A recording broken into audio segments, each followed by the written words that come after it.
Hi friends, welcome back to my channel easy threads and needle. இந்த வீடியோவில் ஒரு simple ஆரி work தான் நம்ம பார்க்க போகிறோம். இதுதான் ப்ளவுஸ் மெட்டீரியல். இதில் தான் நம்ம பண்ணியிருந்தோம். இது வந்து பெரிய பார்டர், நம்ம ஸ்லீவ்க்கு வச்சிடலாம்.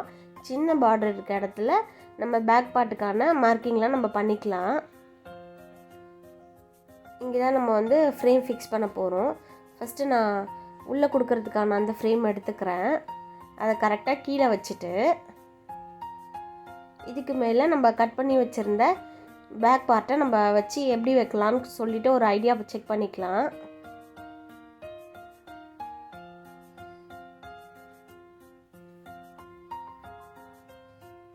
இதுதான் நம்ம கட் பண்ணி வச்சுருந்த பேக் பார்ட்டு. இதை நான் மேலே வச்சு பார்த்துக்கிறேன், எப்படி வச்சா கரெக்டாக இருக்கும்னு. கரெக்டாக வச்சு பார்த்துட்டு எல்லாமே ஓகேவா அப்படின்னு சொல்லி ஒரு வாட்டி நம்ம செக் பண்ணிக்கலாம். ஏன்னா இது வந்து ஒரு இம்பார்ட்டண்டான இது, அதனால் நமக்கு துணி அளவெல்லாம் ரொம்ப கரெக்டாக இருக்கணும். எல்லா இடமும் நமக்கு கரெக்டாக ஈவனாக இருக்கான்னு பார்த்துட்டு எனக்கு இப்போ ஓகேவாக இருக்குது. இப்போ நான் இன்னொரு ஃப்ரேமை மேலே வச்சு டைட் பண்ண போகிறேன். இந்த மாதிரி ஃப்ரேமை வச்சு லைட்டாக ப்ரெஸ் பண்ணி எடுத்துட்டு அப்புறம் நம்ம நல்லா அதை டைட் பண்ண ஆரம்பிக்கலாம்.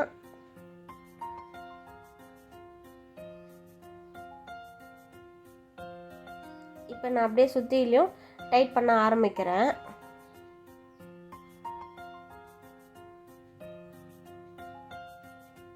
பாருங்கள், நான் ஒரு பக்கம் நல்லா ஹோல்டு பண்ணிவிட்டு இன்னொரு பக்கத்தில் துணி வந்து கொஞ்சம் இப்படி இழுத்து விட்டோம்னா அது நல்லா உங்களுக்கு ஃபிட்டிங் வந்து நல்லா டைட் ஆகிடும்.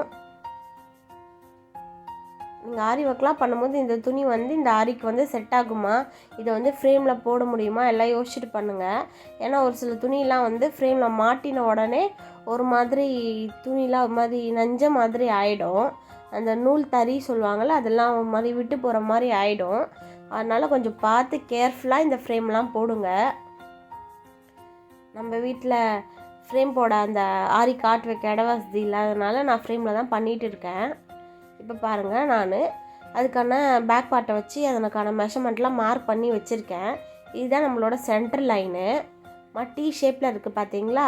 நான் வந்து பேக் நெக்லைன் மட்டும்தான் போட போகிறேன், அதனால் இது மட்டும் போட்டால் போதும். இப்போ வந்து ஒரு சின்ன ஒரு A4 ஷீட் ஒன்று எடுத்திருக்கேன். இதில் தான் நான் வந்து நெக்கு வந்து மார்க் பண்ண போகிறேன். இவங்களோட நெக் வித் பார்த்திங்கன்னா 4 இன்ச்சு. அதை நான் மார்க் பண்ணிக்கிறேன். அதோட ஒரு பாயிண்ட் அளவு தான் எக்ஸஸாக இருக்குது, பட் நான் அந்த 4 இன்ச்சை மார்க் பண்ணிக்கிறேன்.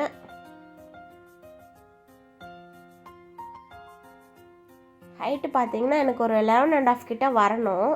அந்தளவுக்கு நாங்கள் மார்க் பண்ணிக்கிறேன். இப்போ நான் இதை வந்து ஒரு பாக்ஸ் ஷேப் போட்டு எடுத்துடுறேன்.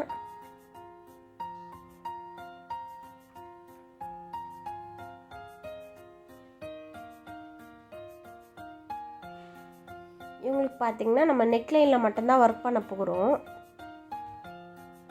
இப்போ நான் அந்த நெக் ஷேப்பை வந்து போட்டு எடுத்துக்கிறேன்.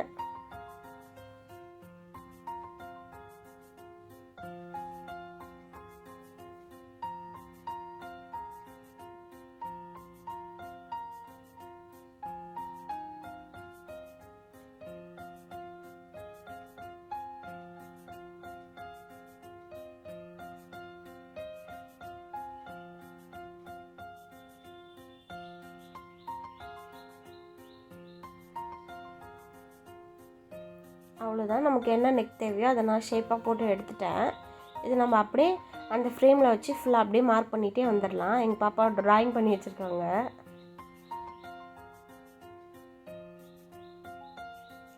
இப்போ நான் அந்த சென்டர் லைனில் இந்த மார்க்கிங் பேப்பரை வச்சு நெக் லைனை மார்க் பண்ணிக்கிறேன்.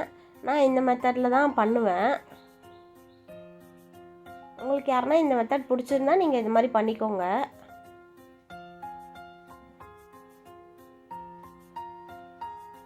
எனக்கு இது கரெக்டாக வர மாதிரி இருக்கும். நான் இப்போ வச்சு சுற்றிலாம் அந்த பேப்பரை லைட்டாக பிடிச்சிட்டு ஃப்ரேமை வந்து ரொம்ப அழுத்தி பிடிக்கக்கூடாது, அது துணி வந்து லூஸ் ஆகிடும். ஸோ மெழுக்காக போட்டு ஸ்டிச் பண்ணிக்கிட்டேன்.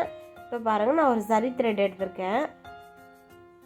அப்புறம் இதுக்கான நீடிலும் நான் எடுத்திருக்கேன், ஆரி நீடில் எடுத்திருக்கேன். இந்த லைன் மேலேயே 1/2 இன்ச் வந்து ஷோல்டருக்கு விட்டுட்டு நான் ஸ்டிச் பண்ண ஆரம்பிக்கிறேன். நம்ம ஒரு 2 லைன் வந்து சரி த்ரெட்டில் ஸ்டிச் பண்ணிகிட்டே வந்துடலாம். சாரி, எனக்கு கொஞ்சம் கோல்டு இருக்கிறதுனால வாய்ஸ் ஒரு மாதிரி டிஃப்ரெண்ட்டாக இருக்குது.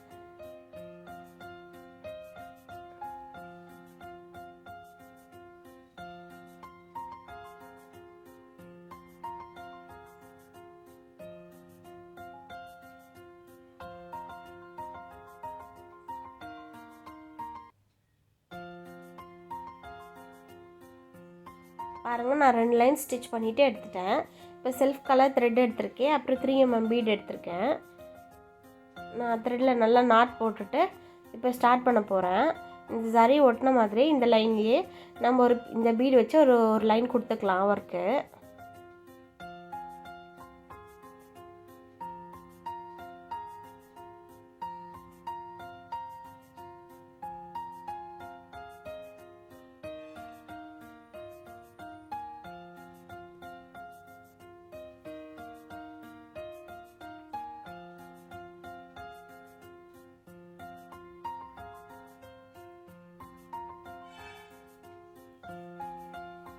இந்த ஒர்க்கு பார்த்திங்கன்னா பார்க்க சிம்பிளாகவும் இருக்கும், பட் அது ஃபுல்லாக முடித்தோடனே அதனோட லுக்கே வேறு லெவலாக இருந்துச்சு.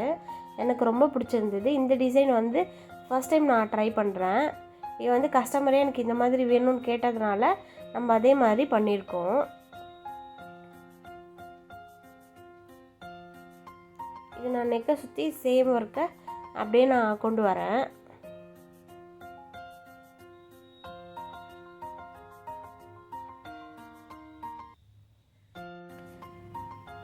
நான் ஒரு 5 பீடாக எடுத்து நான் அப்படியே ஸ்டிச் பண்ணிகிட்டே வரேன். இதில் அப்படியே ஒரு லைன் நம்ம அப்படியே ஃபினிஷ் பண்ணிக்கலாம்.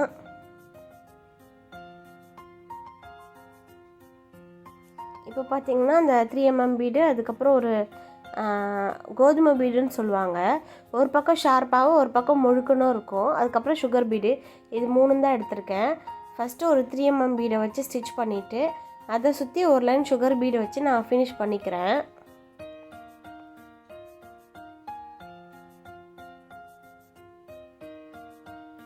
இதில் நாட்டெல்லாம் போடும்போது நல்லா டைட்டாக இருக்கான்னு 1க்கு 2 வாட்டி இழுத்து பார்த்து நீங்கள் ஸ்டிச் போடுங்க. நம்ம ஓகே போட்டிருக்கோன்னு நினச்சி விட்டுட்டு நம்ம அடுத்தடுத்து பண்ணிகிட்டே போவோம். திடீர்னு அந்த லைன் வந்து விட்டுட்டு அந்த த்ரெட்டு பிரிஞ்சு வர ஆரம்பிச்சிரும். உங்களுக்கு அங்கங்கே அப்புறம் பிரிஞ்சு வந்துடுச்சுன்னா உங்களுக்கு டபுள் வேலையாக போயிடும். அதனால் ஒவ்வொரு வாட்டி நாட்டு போடும் போதும் அது நல்லா ஸ்ட்ராங்காக இருக்கான்னு நல்லா இழுத்து பார்த்துட்டு நீங்கள் ஸ்டார்ட் பண்ணுங்கள். பாருங்கள், நான் ஒரு லைன் முடிச்சிட்டேன். இதுக்கப்புறம் அந்த பெரிய பீடுக்கான நம்ம ஸ்டிச் பண்ண போகிறோம். அதுக்கு வந்து ஃபஸ்ட்டு த்ரெட்டை வச்சு நாட் போட்டுக்கிறேன். நாட் போட்டுட்டு இது வந்து ஒரு சின்ன அரும்பு மாதிரி இருக்கும். இந்த சைடில் ஒன்று, அந்த சைடில் ஒன்று வச்சுட்டு சென்டராக ஒரு பீடு கொடுத்துட்டோம்னா இது பார்க்கவே நல்லாயிருக்கும். நீங்கள் இது கூட இது எண்டில் வந்து ஒரு சுகர் பீடு வச்சும் ஃபினிஷ் பண்ணலாம். பட் இவங்களுக்கு இதுவே போதும்னு சொல்லிட்டாங்க. அவங்க காமிச்ச பிக்சர் மாதிரி நம்ம பண்ணுறோம், ஸோ அதனால் அப்படியே பண்ணியாச்சு. இது அப்படியே நம்ம ரிப்பீட்டாக மாறி மாறி மாறி மாறி வரப்போகுது.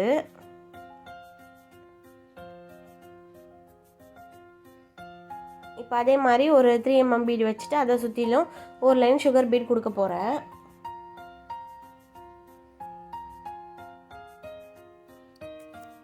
நான் உங்களுக்கு எக்ஸ்பிளைன் பண்ணுறது உங்களுக்கு பிடிச்சிருந்தா எனக்காக ஒரு லைக் பண்ணுங்கள். ஏன்னா வீடியோ பார்க்குறீங்க, பட் லைக்ஸ் எதுவும் வர மாட்டேங்குது. உங்களுக்கு பிடிக்கலன்னு நினைக்கிறேன். சரி, பரவாயில்ல. பிடிச்சிருந்தா எனக்காக ஒரு லைக் பண்ணுங்கள்.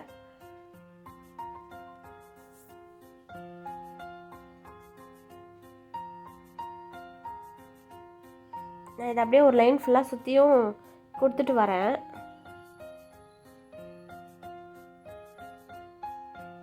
பாருங்கள், நான் இது முடிச்சுட்டேன். இப்போ நாட் போட்டு நல்லா டைட்டாக முடிச்சுட்டு அடுத்தது அதே அந்த பெரிய பீடு வச்சு ஸ்டிச் பண்ணுறேன்.